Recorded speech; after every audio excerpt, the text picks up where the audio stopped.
ओम शांति।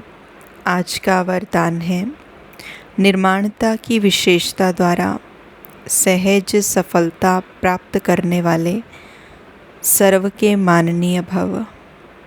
निर्माणता की विशेषता द्वारा सहज सफलता प्राप्त करने वाले सर्व के माननीय भव।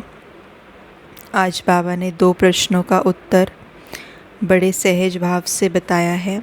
पहला प्रश्न कि सर्व का मान हमें मिले, रिस्पेक्ट हमें मिले, वो कैसे होगा, उसका साधन क्या है। सभी हमारी बात को कंसीडर करें, माने, सुनने के लिए तैयार हों, उसका साधन क्या है, सहज साधन।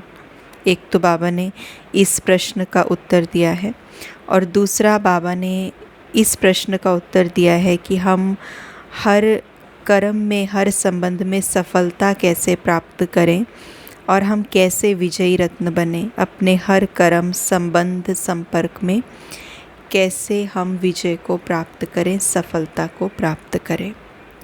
तो बाबा ने एक्सप्लेन किया, सर्व द्वारा मान प्राप्त करने का सहज साधन है निर्माण बनना। निर्माणता यानी ह्यूमिलिटी। निर्माण बनना मतलब हम्बल बनना, निर्माण बनना, ईगो नहीं होना।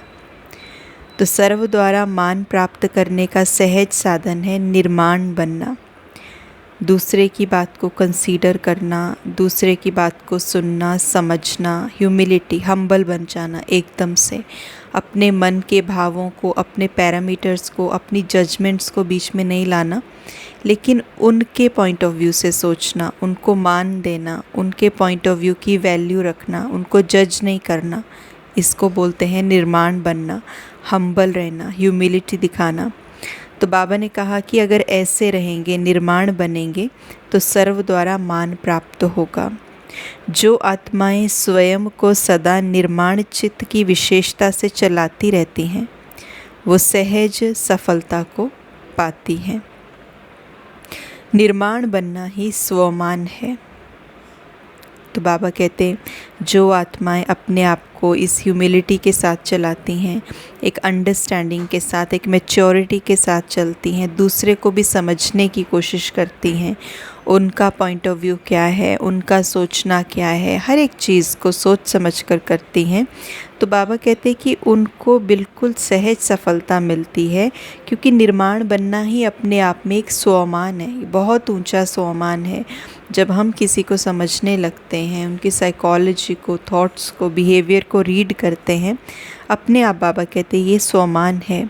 निर्माण बनना झुकना नहीं है, लेकिन सर्व को अपनी विशेषता और प्यार से झुकाना है। कई बार हमें ऐसा महसूस होता है कि अगर हम किसी की बात को सुने, चाहे वो गलत हो, स्पेसिफिकली ये तब होता है कि कई बार हमें लगता है सामने वाला व्यक्ति गलत बोल रहा है और जेन्युइनली वो शायद गलत होता भी है। तो हमें लगता है अगर हम इसको कुछ नहीं बोलेंगे या इसको डांटेंगे नहीं, तो फिर तो ये तो हमारे सर पे चढ़ जाएंगे। तो हमें लगता है हम नहीं झुकेंगे, ये जो बोल रहे हैं हमने तो सीधा मुंह पे मना करना है। तो बाबा ने वो श्रीमत नहीं दी है हमें। तो बाबा कहते निर्माण बनना, झुकना नहीं। भले वो गलत बोल रहे हैं और हमें समझ है कि वो गलत बोल रहे हैं, लेकिन उनके पॉइंट ऑफ व्यू को पहले समझना कि ये क्यों बोल रहे हैं, उनका परसेप्शन क्या है, दृष्टिकोण क्या है, और उसको एकदम से मुंह पे मना ना करके, एकदम जैसे हम स्ट्रेट अवे बोल देते हैं। जैसे बाबा कहते हैं कि सत्यता को हम बोल देते हैं, लेकिन उसमें सभ्यता नहीं होती, तो दूसरे को बुरा लग जाता है। दूसरे को बुरा इसलिए नहीं लगता कभी भी कि हमने उनकी बात के ऊपर मना किया, लेकिन वो हमेशा ये कहते हैं कि ठीक है, मना करना था तो कर देते, लेकिन मना कैसे किया। बहुत सारी बातें हमारी टोन से, हमारा जो इरिटेटेड बिहेवियर होता है, हमारे अंदर जो ये भाव आ जाता है जजमेंटल होने का कि ये कैसे सोच सकते, इतना गलत कैसे इन्होंने बोल दिया, इतना गलत कैसे ये सोच रहे हैं कि ये काम ऐसे होगा, ये तो ऐसे हो ही नहीं सकता।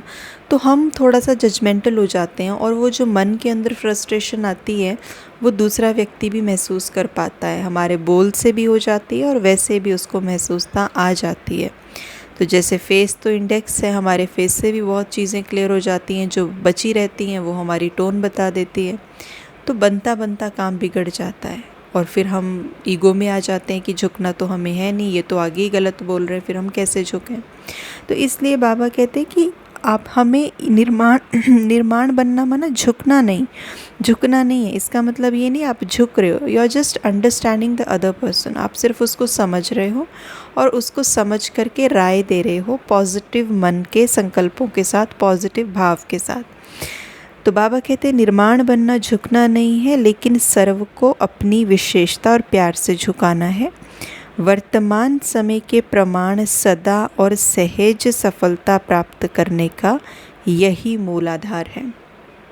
जब हम रिजिड हो जाते हैं, जब हम अड़ जाते हैं अपनी बातों पे, ईगो के वशीभूत हो जाते हैं, मैं सही हूँ, मेरी बात सही है, तो फिर सफलता नहीं मिल सकती। जो हम सोच रहे हैं कि ये प्रॉब्लम सॉल्व हो, तो वो नहीं हो सकती, क्योंकि एक कुछ और बोल रहा है, दूसरा कुछ और बोल रहा है, हम सॉल्यूशन के ऊपर बात नहीं कर रहे, हमारे लिए ईगो ज़्यादा इम्पॉर्टेंट बन जाती है, तो इसलिए वो सफलता नहीं मिल पाती किसी भी काम में। तो बाबा कहते हर कर्म, संबंध और संपर्क में निर्माण बनने वाले ही विजय रत्न बनते हैं। जो निर्माण है, जो हम्बल हैं, जो बड़े प्यार से दूसरे की बात को कम से कम सुनते हैं, रिस्पेक्ट देते हैं कि ठीक है आप बताओ, आपका भी तो ओपिनियन हो सकता है, आप बताइए आप क्या सोचते हो, क्या लगता है। और चाहे उनका ओपिनियन गलत ही है, चाहे वो गलत गाइड कर रहे हैं या गलत कोई चीज़ बोल रहे हैं, तो उसको हम एकदम से जो रिजेक्ट कर देते हैं ना, फ्रस्ट्रेटेड होके कि ये क्या, ये कोई बात है, हमारे अंदर पहली बात ये आ जाती है, ये कोई बात है, ऐसे कोई करता है क्या। वो जजमेंटल बिहेवियर और वाइब्स जैसे ही उन तक पहुंचती हैं, तो वहीं पे ही उनका ईगो भी जागृत हो जाता है, और हमारा तो पहले ही जागृत होता है। हमारे ईगो की वजह से ही तो उनका ईगो जाग गया। तो फिर वो बात का सॉल्यूशन ना निकल करके एक रिजिडनेस आ जाती है कॉन्वर्सेशन में, रिश्ते के अंदर गैप बन जाता है, सफलता नहीं मिलती, विजय रत्न नहीं बनते। वो बात जो है वो प्रॉब्लम वहीं की वहीं रह जाती है, सॉर्ट आउट नहीं होती। तो इनफैक्ट और कन्फ्लिक्शन हो जाता है और केओस क्रिएट हो जाता है। तो इसलिए दो चीज़ें कि सर्व का मान भी हमें मिले, तो जब हम सबको एक्सेप्ट करेंगे तो दूसरे भी हमें एक्सेप्ट करेंगे, उनका भी, हम किसी की बात को कंसीडर करेंगे, वो भी हमारी बात को कंसीडर करेंगे, हम ओपन माइंडेडनेस के साथ उनको सुनेंगे, हमें वो भी सुनेंगे। तो यही तो रिस्पेक्ट है कि दूसरे के भावों को सुनना, समझना। और दूसरा है कि विजय रत्न हम कैसे बने, तो बाबा ने ये दोनों बातें हमें बताई। ओम शांति।